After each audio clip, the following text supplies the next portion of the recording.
हसीची से जीवन सारा परिवार दुखरे थो गला किंतु मणिमार असीम अनुकंपा ता पाखरे अछि और रहिथिबो बोले जगन्नाथ महाप्रभु जय।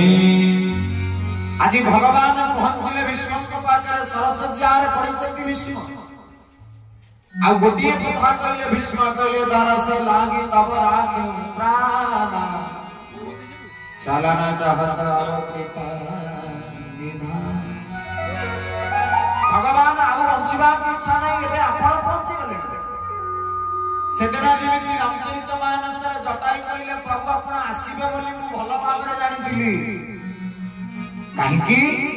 ना रावण जते बेले मां जानकी को हरण करी दउतला मो सुना ताको रक्षा करी पालिनी किंतु मार दृष्टि टिके एठी पड़िछि किंतु भीष्म कहउछि ठाकुर मो शेष समय प्राण पक्षीटा उड़ीबा पूर्व गोटे क्षण बाकी थिले भी आपण पहुंचबे एक कथा मते भलो भाबरे जणा ना काहे कि ना मो मन जदि तुम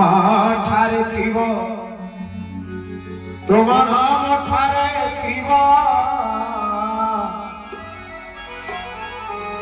जदि मनटा मनोहर को खोजुची मनोहर शेष समय निश्चय करछि बेला थाउ भजी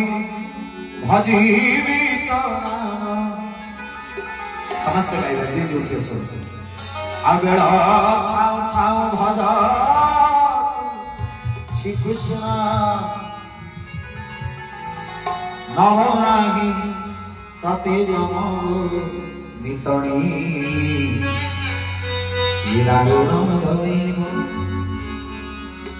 दिने जुगाड़ निद्रा भांगिब गे मितणी दारुण धइब मो मन जग तुम ठारे थिब तुम नाम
संसार